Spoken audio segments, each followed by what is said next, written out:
પરીક્ષા સુધીમાં આપણે ડેઈલી 1 કલાક લાઈવમાં આવી આકૃતિઓ વધારાની સોલ્વ કરી અને આવી આકૃતિથી તમને ઘણી બધી રીતે અમે મદદરૂપ થઈ શકી તેવા અમારા પ્રયત્નો છે.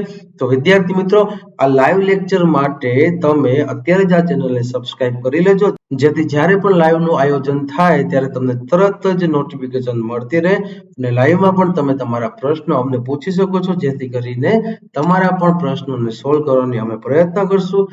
જય હિન્દ વિદ્યાર્થી મિત્રો, હું ચિરાગ બરાડ. તો વિદ્યાર્થી મિત્રો, આ લેક્ચરમાં આપણે નવોદયમાં પૂછાતી ભાગ 6 ની આકૃતિ એટલે કે ભૌમિતિક આકૃતિ વિશે જોવાના છીએ. તો સૌપ્રથમ વિદ્યાર્થી મિત્રો, આપણા મગજમાં એક વિચાર આવે કે આ ભૌમિતિક આકૃતિ એટલે કેવા પ્રકારની આકૃતિ? ભૌમિતિક આકૃતિ એટલે કે કોઈ ત્રિકોણ છે, વર્તુળ છે કે પછી કોઈ ચોરસ છે. આવા વગેરે પ્રકારના જે ભૌમિતિક આકાર હોય તેમાંથી કેટલોક ભાગ તમને ખાલી દર્શાવેલો હોય, એટલે કે અડધી આકૃતિ આપેલી હોય, અમુકમાં 75% આકૃતિ આપેલી હોય તો 25% ભાગ ખાલી હોય, અમુકમાં 50% ભાગ ખાલી હોય, એટલે કે અમુક અડધા ભાગમાં ખાલી હોય તો અમુકમાં થોડોક જ ભાગ ખાલી હોય અને આ ખાલી ભાગમાં તમારે આ આકૃતિને પૂરી કરવાની છે. એટલે કે અહીં તમારે એમ વિચારવાનું કે ગમે તેવી આકૃતિ આપી હોય, ત્રિકોણમાં હોય, ચોરસમાં હોય કે વર્તુળમાં હોય, આમાંથી જો વર્તુળ પૂરું કરવાનું છે એટલે કે આ જે ખાલી ભાગ છે તે તમારે વિકલ્પમાંથી ગોતી અને આ ખાલી ભાગમાં તમારે આ આકૃતિને પૂરી કરવાની છે. એટલે કે આ આકૃતિ સંપૂર્ણ બની જાય તેવી રીતે તમારે આ વિકલ્પને ગોતવાનો છે.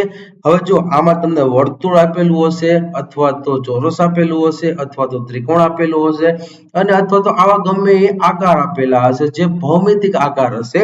આ આકાર ખાલી હશે, જે ખાલી સ્થાન હશે, એટલે કે માનો કે અડધી આકૃતિ ભરેલી છે અને અડધી આકૃતિમાં તમને કાંઈ એટલે કાંઈ આપેલું નથી, એટલે કે અડધી આકૃતિ તમને કોરી આપેલી છે. તો તમારે આ વર્તુળની રીતે એને સંપૂર્ણ બનાવવાની, ચોરસની રીતે સંપૂર્ણ બનાવવાની અથવા તો ત્રિકોણની રીતે તેને સંપૂર્ણ બનાવવાની થશે. હવે જો આ આકૃતિને આપણે સ્ક્રીન પર સમજીએ તો હવે તમે સ્ક્રીન પર જોઈ શકો છો તેમ અહીં તમને ભાગ 6 ની આકૃતિ કીધેલી છે, એટલે કે આ ભાગ 6 ની આકૃતિમાં ભૌમિતિક આકૃતિ આવશે. આ ભૌમિતિક આકૃતિને ઇંગ્લિશમાં જીઓમેટ્રિકલ ફિગર્સ પણ કહેવામાં આવે છે. એટલે કે જીઓમેટ્રિકલ ફિગર્સ એટલે કે ભૌમિતિક આકૃતિ. હવે જો આ ભૌમિતિક આકૃતિની આપણે વ્યાખ્યા સમજીએ તો વ્યાખ્યામાં વિદ્યાર્થી મિત્રો એવું કહે છે કે આ ભાગની આકૃતિમાં તમને ત્રિકોણ, વર્તુળ અને ચોરસ જેવી આકૃતિને લગતા પ્રશ્ન પૂછવામાં આવે છે. એટલે કે ત્રિકોણમાં હોઈ શકે છે, વર્તુળમાં હોઈ શકે છે અને ચોરસ આકૃતિમાં આવી આકૃતિ હશે. હવે જો આગળ એમાં એવું કીધું છે કે જે પ્રશ્ન આકૃતિ આપેલી હશે, એટલે કે તમને અહીંયા જે પ્રશ્ન આકૃતિ 1, 2, 3 આપેલી હશે, આ પ્રશ્ન આકૃતિમાં કેટલોક ભાગ તમને અધૂરો અથવા તો ખાલી દર્શાવેલો હશે. તો જો સૌપ્રથમ આ જે પ્રશ્ન આકૃતિ હશે તેમાં તમને કેટલોક ભાગ અધૂરો અથવા તો ખાલી દર્શાવેલો હશે. હવે જો આ દર્શાવેલા અધૂરા ભાગ અથવા તો આ અધૂરો જે ખાલી ભાગ છે, આ ખાલી ભાગ અમુક ભાગ દર્શાવેલો હશે તે નક્કી ન હોય, અમુકમાં વધારે હોય, અમુકમાં ઓછો હોય, પણ આખી આકૃતિ નહીં હોય, તેમાંથી અડધી અથવા પોણી આકૃતિ દર્શાવેલી હશે. હવે જો આ ખાલી ભાગ જે છે, આ ખાલી ભાગને તમારે જવાબ વિકલ્પમાંથી એવી રીતે ગોતવાનો છે જેથી કરી અને આ પ્રશ્ન આકૃતિ સંપૂર્ણ એટલે કે આ સંપૂર્ણ પ્રશ્ન આકૃતિ બની જાય. હવે જો હજી એકવાર આ રિપીટ કરું છું કે આવી આકૃતિ એટલે કે તમને જે ભૌમિતિક ભાગ દર્શાવેલો છે, આ ભૌમિતિક ભાગને તમારે જે ખાલી ભાગ દર્શાવેલો હશે, આ ખાલી ભાગ તમારે વિકલ્પમાંથી ગોતવાનો છે જેથી આ સંપૂર્ણ આકૃતિ બની જાય. તો જો હવે આપણે આ પહેલું ઉદાહરણ જોઈએ તો પહેલા ઉદાહરણમાં તમને એક આવી આકૃતિ આપેલી છે. હવે જો આ પહેલી આકૃતિમાં આપણે સમજીએ તો જે આ પહેલી આકૃતિમાં જે પ્રશ્ન આકૃતિ છે તેમાં આટલો ભાગ જોઈને તમને ખ્યાલ આવી જાય કે અહીંયા આપણે આ બાજુનો ભાગ ગોતવાનો થશે. એટલે કે મેં જે પ્રશ્ન ચિહ્ન કર્યું આ બાજુનો ભાગ આપણે વિકલ્પમાંથી ગોતવાનો થશે. તો સૌપ્રથમ આવી આકૃતિ ગોતવા માટે તમારે વિદ્યાર્થી મિત્રો ખાસ કરીને અહીંયા જે આ ચોરસ આકૃતિ પૂરી થાય છે, આ ચોરસ આકૃતિ પહેલા તો તમારે આવી રીતે પૂરી કરી દેવાની. એટલે કે જ્યારે પણ આવી રીતે ચોરસ આકૃતિ પૂરી કરશો એટલે ઓટોમેટિક તમને આ ભાગ એટલે કે હવે જે આ ભાગ આપણે બનાવેલો છે, આ બનાવેલો ભાગ જ આપણે વિકલ્પમાંથી સીધો ગોતી લેવાનો. એટલે કે માનો કે હવે જો આ ભાગ જે છે આટલી આકૃતિ જોઈને તમને તો ખ્યાલ આવી જાય કે અહીંયા ચોરસ આકૃતિ છે, તો ચોરસ આકૃતિમાં આ રીતે અહીંયા તમે આ રીતે ભાગને પૂરો કરી દેશો એટલે કે આ બનતી આકૃતિ આપણો જવાબ થશે. એટલે કે આટલી આકૃતિ ઓલરેડી આપણે આપેલી હતી અને આ આકૃતિ આપણે અત્યારે બનાવીને જે ખાલી ભાગ હતો એટલે કે અધૂરો ભાગ હતો એ આપણે ગોતી લીધો. તો વિદ્યાર્થી મિત્રો આ અધૂરો ભાગ જ આપણો જવાબ બની ગયો. એટલે કે હવે તમે વિકલ્પ એમાં જોશો તો વિકલ્પ એમાં પણ તમને આ રીતનો એક ભાગ આપેલો છે. તો વિદ્યાર્થી મિત્રો આ રીતનો ભાગ તમે જોશો એટલે કે અહીંયા આ રીતનો શેપ, તો અહીંયા પણ આ રીતનો શેપ અને અહીંયા આગળ ત્રિકોણની અણી જેવો શેપ, તો ઉપર પણ ત્રિકોણની અણી જેવો શેપ. એટલે કે પહેલા વિકલ્પમાં તમને જવાબ મળી ગયો. હવે જો ઘડીક પૂરતું તમારે આ બીજા 3 વિકલ્પને જોવો હોય તો તમારે 3 વિકલ્પને ચેક કરી લેવાના. એટલે કે જો અહીંયા તમને આ રીતે ઉપર ચોરસ જેવો ભાગ આપેલો છે, જ્યારે અહીંયા ઉપર ત્રિકોણની અણી જેવો ભાગ છે. એટલે કે વિકલ્પ 2 પણ નહીં આવે. ત્યાર પછીની વાત કરીએ તો ત્રીજામાં તો આવો એક શેપ જ નથી આપેલો, કારણ કે અહીંયા આપણે આવી રીતના એક શેપ ગોતવાનો જ થતો નથી, કારણ કે અહીંયા તો આ રીતે સીધી લાઈન આવશે, પણ અહીંયા આ રીતે ત્રિકોણવાળી લાઈન આપેલી છે. એટલે કે વિકલ્પ 3 પણ જવાબ નહીં બને. હવે જો વિકલ્પ 4 માં આ રીતે અહીંયા આ રીતનો શેપ છે, પણ વચ્ચે પાછો અર્ધ વર્તુળ આપેલું છે, પણ અહીંયા આપણે આ રીતે સીધી લાઈનમાં લીટી ગોતવાની છે. એટલે કે આવી આકૃતિ તમારે જે 4 માં આપેલી છે અર્ધ વર્તુળવાળી આકૃતિ નથી. તેથી અહીંયા આપને જવાબ એ મળી જાય છે. એટલે કે આ રીતનો જે શેપ છે, આ જે ચોરસ છે, આ ચોરસ અહીંથી આમ પૂરું થશે એટલે આ રીતનો શેપ બનશે, જે આપણે બાજુમાં જ આપેલો હોવાથી ડાયરેક્ટ જવાબ બની જશે. અહીંયા તમારો જવાબ વિકલ્પ 1 અથવા તો વિકલ્પ એ તમારો જવાબ બની જશે. એટલે કે જ્યારે પણ તમે આવી આકૃતિ ભૌમિતિક આકૃતિ સોલ્વ કરો છો ત્યારે તમારે સૌપ્રથમ તે ચોરસ આપેલું છે તો ખાલી સ્થાન ઉપર જે ચોરસ પૂરું થશે એટલે કે તમારે ચોરસની બોર્ડર બનાવી દેવાની. હવે જો વિદ્યાર્થી મિત્રો ચોરસની બોર્ડર બનાવી દેશો એટલે તમને ઓટોમેટિક જે આ ખાલી ભાગ આપેલો છે આ ભાગ તમને બોર્ડર બનાવશો એટલે ઓટોમેટિક મળી જવાનો છે. એટલે કે જે પણ તમે આ બોર્ડર બનાવેલી હશે તેનો ભાગ એ તમારો વિકલ્પમાંથી જવાબ હશે. તો વિદ્યાર્થી મિત્રો ત્યાર પછી આપણે બીજી આકૃતિ જોઈ. તો બીજી આકૃતિમાં આ રીતે આપને અહીંયા જે આકૃતિ આપેલી છે તે આ રીતે પહેલા તો સીધી નાની લાઈન આવે છે, પછી અહીંથી ત્રાસી લીટી આવે છે, તો આ ત્રાસી લીટી. હવે વિદ્યાર્થી મિત્રો અહીં તમે જોશો એટલે અહીંયાથી એક આવી આકૃતિ આવે છે, એટલે એ પણ અહીંયા આકૃતિ આવે છે. પછી અહીંયાથી આ ભાગ બની અને ઉપર આ રીતે એક ચોરસ બની જાય છે, એટલે કે એ પણ આપણે અહીંયા આપેલો છે. તો વિદ્યાર્થી મિત્રો આટલો ભાગ જોઈને તમને ખ્યાલ આવી ગયો કે મારો જવાબ વિકલ્પ એ છે. તો વિદ્યાર્થી મિત્રો તો પણ અહીંયા તમને ખાલી આ ભાગ ખાલી મળી જાય અથવા તો તમે આ ચોરસ આકૃતિ ગમે એમ પૂરી કરી દો. હવે જો લંબચોરસ બનાવશો તો આટલો જ ભાગ બનશે, પણ અહીંયા ચોરસ બનાવશો તો આટલો ભાગ બનશે. એટલે કે આવી આકૃતિ તમને ત્રિકોણ, ચોરસ કે વર્તુળમાં આપેલી હોય છે. તો ખાસ યાદ રાખજો વિદ્યાર્થી મિત્રો, આવી રીતે તમારે ભાગને ગોતવાનો છે.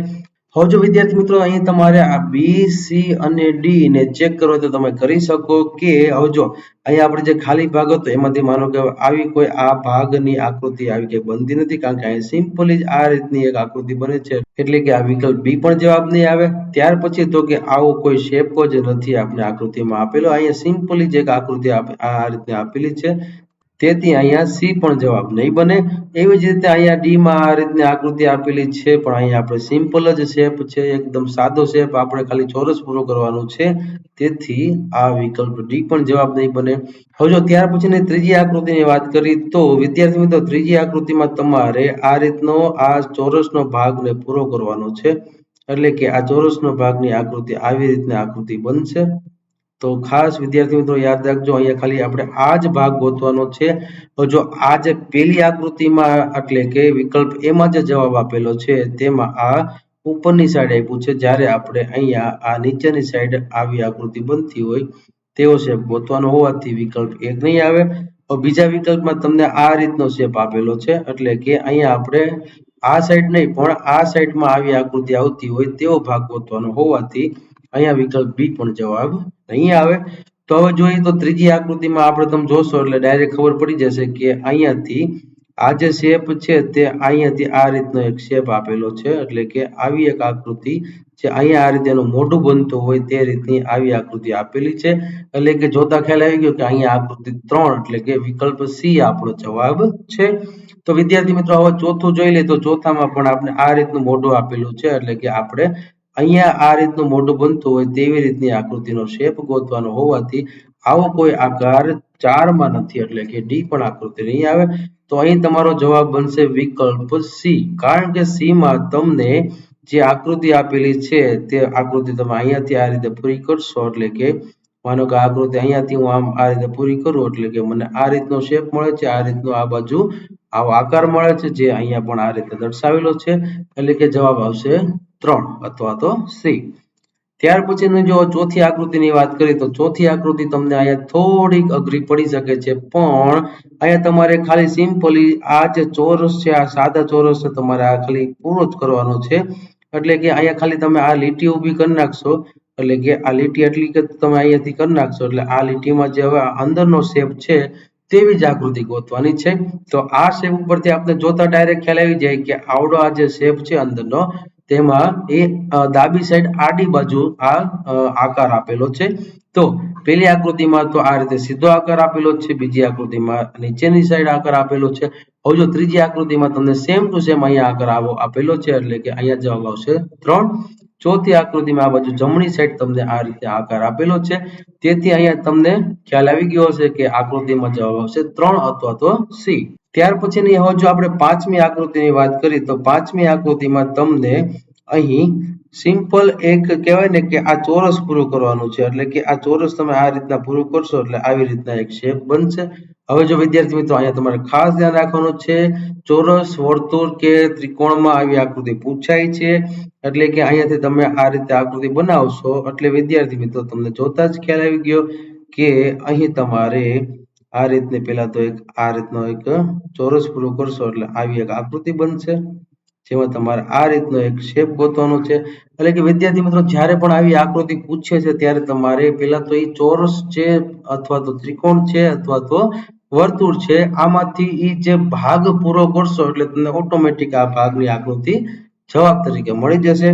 તો હવે જો પહેલામાં તો તમને આ રીતની એક ત્રિકોણ વાળી અંદરથી આકૃતિ આપી છે, જે ત્રિકોણના અણી વાળી આકૃતિ આપેલી છે, એટલે કે અહીંયા એ નહીં આવે. બી માં તો આવો કોઈ શેપ આપેલો જ નથી અહીંયા, કારણ કે આપણે આ રીતે ડાબી સાઈડની આકૃતિ જોવાની છે. તો વિદ્યાર્થી મિત્રો ખાસ યાદ રાખજો, અહીં તમને આ રીતની બીજી આકૃતિમાં આવો કોઈ વિકલ્પ નથી આપેલો.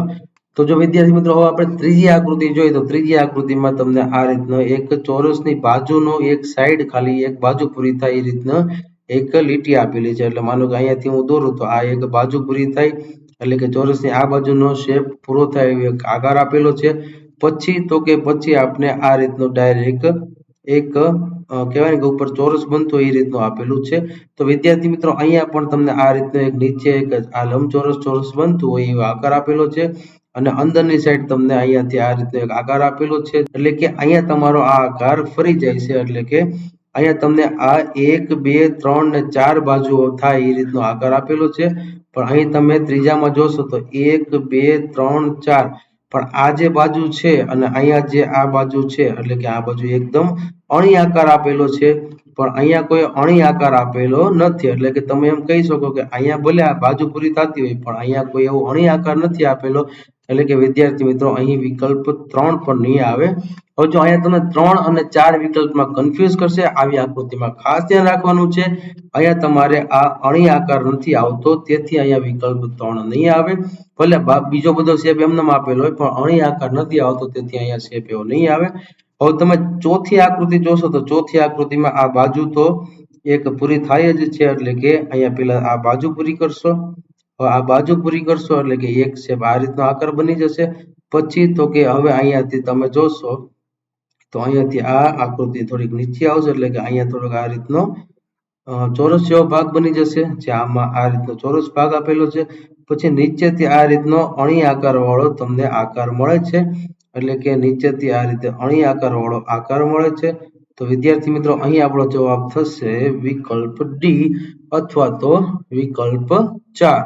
તો વિદ્યાર્થી મિત્રો આવી રીતના આપણે આ બધી જ આકૃતિ સોલ્વ કરવાની છે. તો ખાસ યાદ રાખજો, તમને ભૌમિતિક આકૃતિ એટલે કે ભૌમિતિક આકૃતિમાં તમને ત્રિકોણ, વર્તુળ અથવા તો ચોરસની આકૃતિ આપેલી હશે. આ પ્રશ્ન આકૃતિમાં તમને કેટલોક ભાગ ખાલી અથવા તો અધૂરો ભાગ દર્શાવેલો હશે. આ ખાલી ભાગને તમારે વિકલ્પમાંથી એવી રીતે ગોતવાનો છે જેથી પ્રશ્ન આકૃતિ સંપૂર્ણ બની જાય.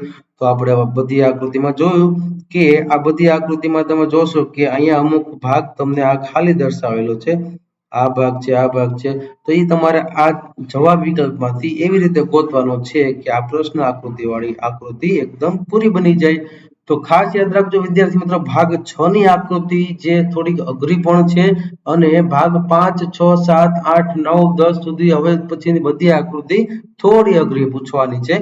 પણ અહીંયા આપણે આ સમજૂતીનો વિડીયો હોવાથી મેં ખાલી 5 જ આકૃતિ લીધેલી છે, પણ હવે પછીના આપણા લેક્ચરમાં આપણે આવી આકૃતિ ઘણી બધી સોલ્વ કરશું, એટલે કે એક જ લેક્ચરમાં આપણે 20 થી 30 આકૃતિઓને સોલ્વ કરશું. તો વિદ્યાર્થી મિત્રો, હવે પહેલા તો આપણે આ બધા ભાગની એક સમજૂતીના વિડીયો અપલોડ કરી દઈ, એટલે કે તમારે મગજમાં એક આકૃતિનો જે કન્સેપ્ટ છે એ ક્લિયર થઈ જાય. પછી આપણે આવી વધારાની પ્રેક્ટિસ આકૃતિ તો ઘણી બધી કરવાની છે, એટલે કે આપણે પરીક્ષા સુધીમાં આવી ઘણી બધી આકૃતિ જોશું. અને ખાસ એટલે કે આવતા અઠવાડિયામાં મારું પ્લાનિંગ છે કે તમારી પરીક્ષા સુધીમાં ડેઈલી રાત્રે 1 કલાક આપણે લાઈવ કરશું, જેથી કરી અને તમારા પરીક્ષા સુધીમાં તમને આ બધા કોન્સેપ્ટને એક કહેવાય ને કે પાયાથી તો આપણે સમજેલું જ છે, પણ આને એક વધારાની પ્રેક્ટિસ તરીકે આપણે જોશું અને આવી આકૃતિથી તમને ઘણી બધી રીતે અમે મદદરૂપ થઈ શકીએ તેવા અમારા પ્રયત્નો છે. તો વિદ્યાર્થી મિત્રો, આ લાઈવ લેક્ચર માટે તમે અત્યારે જ આ ચેનલને સબસ્ક્રાઇબ કરી લેજો, જેથી જ્યારે પણ લાઈવનું આયોજન થાય ત્યારે તમને તરત જ નોટિફિકેશન મળતી રહે અને લાઈવમાં પણ તમે તમારા પ્રશ્નો અમને પૂછી શકો છો, જેથી કરીને તમારા પણ પ્રશ્નોને સોલ્વ કરવાની અમે પ્રયત્ન કરશું. અને ખાસ વિદ્યાર્થી મિત્રો, અત્યારે આ વિડીયોને લાઈક કરીને જજો, જેથી કરી આવતા તમામ વિડીયો અને અમારા નોટિફિકેશન લાઈવની તમને મળતી રહે. તો વિદ્યાર્થી મિત્રો, નવા વિડીયો સાથે ભેગા થઈ. જય હિન્દ, જય ભારત.